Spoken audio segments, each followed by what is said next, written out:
President Donald Trump enacted a government funding bill, effectively concluding an unprecedented 43-day shutdown that inflicted financial hardship on federal employees who were deprived of their paychecks, left many travelers stranded in airports, and created extensive queues at various food banks.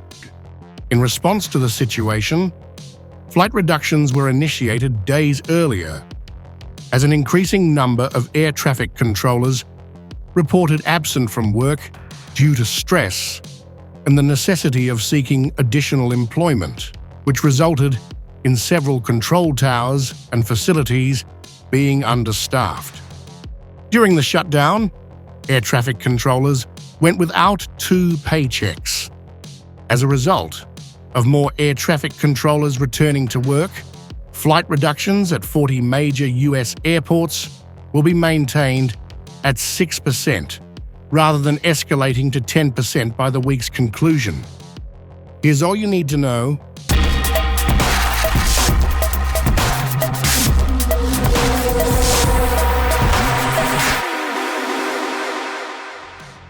The Department of Transportation announced that the decision to reduce flights was based on the recommendations from the safety team of the Federal Aviation Administration, following a rapid decline in call-outs from air traffic controllers.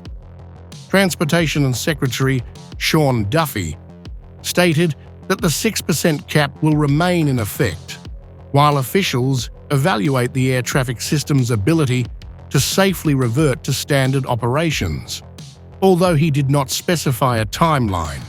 In a statement, Duffy said, "If the FAA safety team determines the trend lines are moving in the right direction, we'll put forward a path to resume normal operations." Both Duffy and FAA Administrator Brian Bedford emphasized that safety continues to be their foremost concern, and that all decisions will be based on data analysis.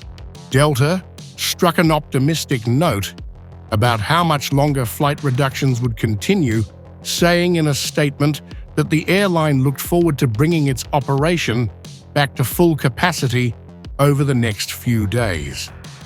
Initially, the FAA intended to increase flight reductions from 4% to 10% across 40 airports. According to the FAA, alarming safety statistics indicated that cutting back on flights was essential to alleviate the strain on the aviation system and to address escalating staffing shortages at air traffic control centers, especially as flight disruptions continued to accumulate. Duffy has opted not to disclose the detailed safety data that led to the reduction of flights. However, during a press conference held at Chicago's O'Hare International Airport, he referenced incidents involving aircraft flying too close to one another, an increase in runway incursions, and pilots expressing concerns regarding the responses from air traffic controllers. The Federal Aviation Administration has compiled a list of 40 airports, covering over 25 states, which includes major hubs such as New York, Atlanta, Los Angeles, and Chicago. This directive mandates that all commercial airlines implement flight reductions at these specified airports. Airlines for America, the organization representing U.S. Airlines, expressed its appreciation for the funding measure on social media. They noted that the reopening of the government would enable U.S. airlines to resume operations in time for the Thanksgiving holiday, which is just around 2 weeks away. The timeline for the stabilization of the aviation system remains uncertain. In a matter of days, the newly imposed flight restrictions completely disrupted airline operations. Numerous aircraft were redirected and are currently positioned far from their intended destinations. Cuts in flight schedules caused significant disruptions to other flights and their crews, resulting in a higher number of cancellations than initially mandated by the FAA.